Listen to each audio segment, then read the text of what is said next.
அனைவருக்கும் வணக்கங்க. எங்கள் அருவாவில் சுற்றிட்டு கிளம்புறோன்னு பார்க்குறீங்களா? பில்லர் இருக்க தான் போகிறோம். வாங்க பில்லர் இருப்போம். இங்கே பாருங்கள், இந்த இடத்த இங்கே தான் நம்ம பில்லர் இருக்க போகிறோம்.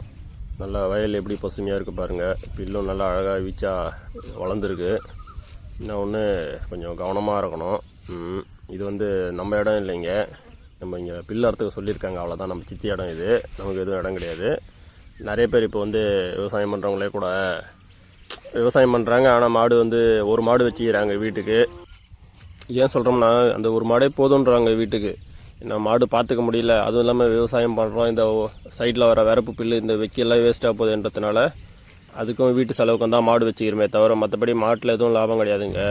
விவசாயத்தில் கூட ஏதோ கொஞ்சம் கொஞ்சம் வரும், மாட்டில் அது கூட கிடையாது அப்படின்றாங்க. அது இல்லாமல் அதை வச்சுட்டு பராமரிக்க முடியல. நம்ம எங்கன்னா வெளியே வர முடியல, ஒரு ஃபங்க்ஷனுக்கு நல்லது கெட்டதுக்கு எல்லாமே கஷ்டமாகுது அப்படின்றாங்க. விவசாயம்னா கூட அதை விட்டுட்டு போகலாம். ஆனால் மாடுன்றது அதை விட்டுட்டு நம்ம எங்கேயும் போக முடியாதுல்ல.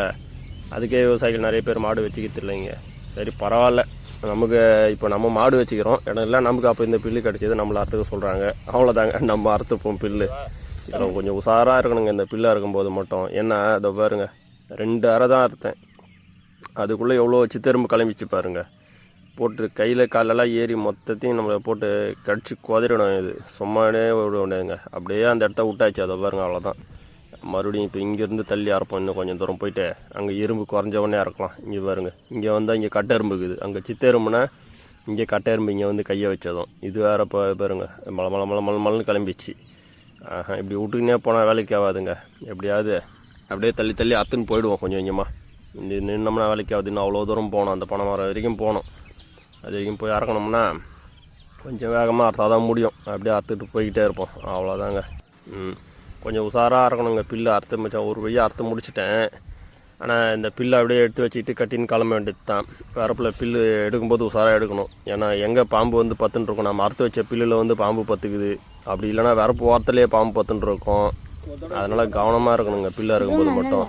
பில்லு அறுத்துக்கின்னு எடுத்துன்னு வந்துட்டோம்னாலே, அங்கேருந்து வெளியே வந்துட்டோம்னாலே பாதி பிரச்சனை முடிஞ்சுதுங்க. என்ன கஷ்டம்தான். ஆமாம், வரப்பு கொஞ்சம் பில்லு அதிகமாகுது. எப்படியும் ஒரு 2 செம 3 செம வந்துடுச்சு இன்றைக்கி. மொத்தையும் கட்டிக்கின்னு கிளம்ப வேண்டியது தாங்க, அவ்வளோதாங்க. பனை மரத்துலேருந்து வேறு பனைமரம் 2 விழுந்துக்குது. எடுக்கலான்னு பார்த்தா தண்ணியில் விழுந்து ஊறிட்டுக்குது நல்லா. அதனால் அது தேவையில்லை நமக்கு. நம்ம பில்லை மட்டும் எடுத்துக்கின்னு கிளம்புவோங்க, அவ்வளோதாங்க. பில்லு எடுத்துக்கின்னு போனாலே போதும். எடுத்துன்னு போய் போட்டோம்னா மாடுங்களுக்கு அங்கங்கே வெயிலுக்கு பில்லே இல்லாமல் காஞ்சி போச்சு திருவண்ணாமலை மாவட்டமே. மழை பெஞ்சிருந்தால் பில்லு தூழ்த்துருக்கும். இந்தமாரி வரப்பு பில்லு கிடச்சா தான் உண்டு, மற்றபடி பில்லு கிடையாது எங்கேயுமே. மாடு எடுத்துன்னு போய் மேய கூட கட்ட முடியாதுங்க. அந்த அளவுக்கு வெயில் அடிச்சு மொத்த இடமும் தரையாகி போச்சு பில்லே இல்லாமல். இந்த மாதிரி வரப்பு பில்லு இல்லை யாருனா தீவன பில்லு போட்டு வச்சுருந்து நம்ம எடுத்து அர்த்தம்னா தான் உண்டே தவிர மற்றபடி கையில் ஏரியில் கூட எங்கேயும் தண்ணி பில்லு எங்கேயுமே கிடையாது. எல்லாமே வற்றி போச்சு இந்த தடவை. தரையே காஞ்சி போயிருக்கு அப்படியே அங்கங்கே மொத்தமாக. ஒன்றுமே கிடையாதுங்க. என்ன பண்ணுறதுன்னே தெரியல. இன்னும் கொஞ்சம் நாள் மழை நாள் வர வரைக்கும் இதை வச்சு தான் நம்ம ஓட்டணும், அவ்வளோதான். அப்படி வைக்க போட்டு இப்படி 1-2 கிடைக்கிற பில்லை வச்சு தான் ஓட்டணும். போட்ட தீவன பில்லு கூட கிணத்துல தண்ணி இல்லைன்னு சொல்லி விட்டாங்க. ஒரு இடம் போட்டு வச்சுக்கிறோம், அதுவும் நிற்கிது. என்ன பண்ணுறதுன்னு தெரில, பார்ப்போம். இவங்களுக்கு பில்லு போட்டாலே இவங்களுக்கு ஒரு சந்தோஷம்தான். இவங்க பாட்டின சந்தோஷமாக ஜாலியாக பில்லு மேய்ச்சின்னு இருப்பாங்க. இப்பாடா ரொம்ப நாள் கழிச்சு நீ தான் குத்துக்கிறான்டா அப்பா பில்லுன்ற மாதிரி எப்படி மொத்தமாக எடுக்கிறா பாருங்க. வாய்ப்பில்லாவோ பாருங்கள், கிடைக்குமான்னு ஈக்கி பார்த்து சாப்பிட்டுனுக்கிறா. ஏதோ வாரத்தில் 1 நாள் 2 நாள் பில்லு, அவ்வளோதாங்க. சாப்பிட்டோம், விடுங்க. நன்றிங்க.